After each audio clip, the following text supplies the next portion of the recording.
So for today, we have the ROG Phone 6 and the ROG Phone 7 once again, but today we have all of the accessories alongside with those phones, and we're gonna test the compatibility of each of the accessory.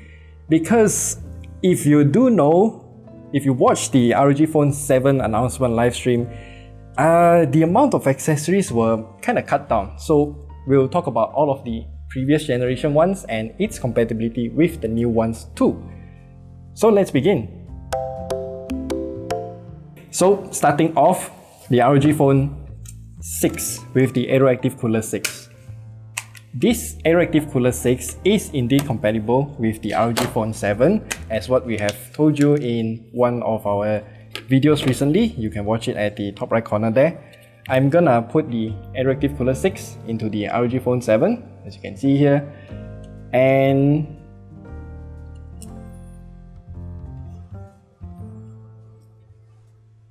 it works. So if you head into the Armoury Crate software, you can see there are two coolers, AeroActive Cooler 7, AeroActive Cooler 6. But if you want to use the AeroActive Cooler 7 on the ROG Phone 6, it will not work. Again, as shown in our video recently, please watch that video first. It doesn't work. So as you can see here, the ROG Phone 6 will not work with the AeroActive Cooler 7. And in the software, you only have AeroActive Cooler 6 in there. Now, within the announcement for the ROG Phone 7, there is no mention of the AeroActive Cooler 7 for the ROG Phone 6, so I'm not sure if that's ever gonna happen or not. But either way, the Cooler 7 will not work on the Phone 6. Keep that in mind. And also, I doubt it will ever work for the Phone 5, so yeah. Then the next accessory is actually the official screen protector. Now, I have complained about this screen protector last year. You can watch that video at the top right corner there first. And now they have a new packaging, antibacterial glass screen protector for ROG Phone 6 or 7 series. They are both, well, it's just a different packaging, but inside of it is identical. Installation process is still as horrible as ever. The screen quality is surprisingly not that good as well. We also have the included AeroActive case, and yes, all of your cases for the ROG Phone 7 should work on the ROG Phone 6. So if you see properly, the ROG Phone 7 has this extra piece bump at the bottom here, while the ROG Phone 6 is completely flush. So if we put it side by side, you can see it properly here. I have no idea why ROG decided to add this little bump here. It just screws over all of your existing accessories. For example, AeroActive case for the ROG Phone 6. As you can see here, it does fit, but the little bump here will make this piece here to bulge up a little bit.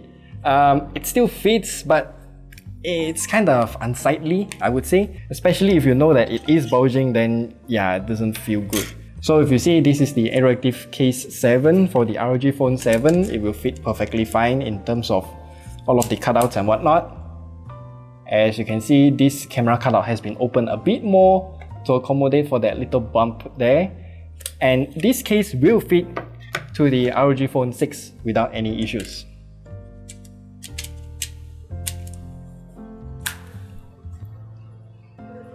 Yeah, it's just a bit awkward because you got a huge gap there. And speaking of cases, we cannot forget about the Devilcase Light Guardian for the ROG Phone 6. Now, I kinda like this case a lot, but since it is not allowing any usage of the case, I just ended up not using this case at all. Devilcase Light Guardian for the ROG Phone 6, as we can see here, fits real nicely. The camera cutout is precise for the ROG Phone 6, and this is a huge piece of plastic or acrylic, I'm not sure, but yeah, there's a piece of material there. So if you try to put this case into the ROG Phone 7, again, it will fit. It fits nicely actually, except for this piece here.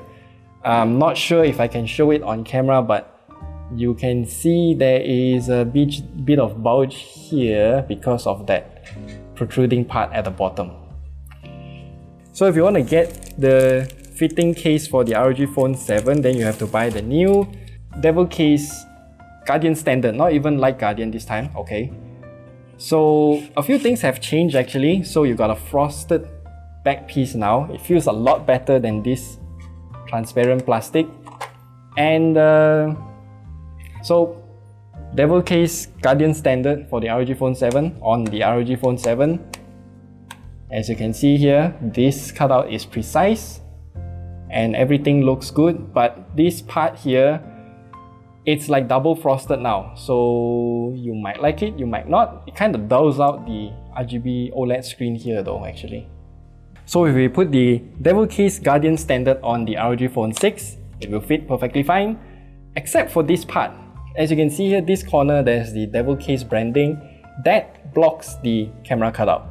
So again, it's kind of an aesthetic issue. It does create a little bulge around this part, but otherwise it fits perfectly fine. The air triggers are working as intended and the case fits snugly and it won't pop off. Even the side port here is completely accessible.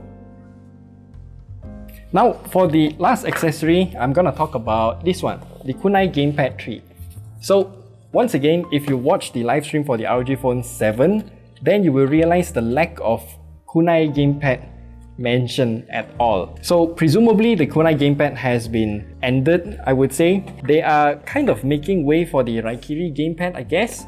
And I did get my hands on the Raikiri Gamepad for a very short while, and I would still say without any Kunai Gamepad like this, then you cannot convert your ROG phone to become like a Nintendo Switch if you want to, because this accessory is no longer available. But does it actually fit on the ROG Phone 7? Let's try it out. Remember, this is the Kunai Gamepad 3 for the ROG Phone 6 in black color, and let's just do a quick fit test on the ROG Phone 6. And we fit it in. So as you can see here, everything works just fine. I can change characters. Yeah. So now we should turn off the ROG Phone 6 and we try this on the ROG Phone 7 instead. Spoiler alert, I have tried it a while back and I should just show you the problem that we have here. So let's start off with the Kunai Gamepad case, because you have the rails for the Kunai Gamepad itself, and we should just fit it in. And remember, both the ROG Phone 6 series and the 7 series have the exact same shape and dimension, same thickness as well. All of your ports are accessible. The case also fits nicely, but again, remember about this bulge at the bottom of the camera cutout, so that will kind of make this piece bulge out as usual. Otherwise, everything fits perfectly fine. So as you can see here, if we swipe down from the top left or top right corners, we do not have key remapping yet, but if we snap in the Kunai Gamepads, aha! Then now, you see, key remapping comes out. Okay, then we have, where is it again? Key mapping. And they have already included a profile for this game. Whoa. And everything works. So technically you can use the Kunai Gamepad 3 for the ROG Phone 6 on the ROG Phone 7. There are a lot of numbers, but yeah, essentially you can reuse your accessory for the Kunai Gamepad. But officially, ROG did say that it does not support this accessory on the ROG Phone 7, and thus they did not release a new Kunai Gamepad. And again, presumably that is because they want to make way for the new Raikiri Gamepad. But the problem with the Raikiri Gamepad is that there's no phone holder accessory with that controller, so I'm not sure how you're gonna hold your phone if you're gonna pair it with the controller. And for those Xbox controller users, you can 3D print one of those phone holders that are available in those websites and whatnot, because there are a lot of people that uses Xbox controllers. So if you want to mod it, it's a lot simpler to do so compared to, let's just say, Ghoulie Kid controllers, for example. So yeah, that's all of the accessories tried on both the ROG Phone 6 and the ROG Phone 7. I will leave you an entire table here in terms of all the compatibilities. So leave your comments down below on what accessories you have and if you plan to use it with the ROG Phone 7, 6 or whatsoever. And ROG, please don't do these kind of things where you add a little bump at the bottom of the camera cutout here just to screw with all your existing accessories. I mean, if you want to go green, make all of your accessories compatible between different generations. Then we don't have to re-buy the whole accessories and you don't have to remanufacture with a tiny bit of change.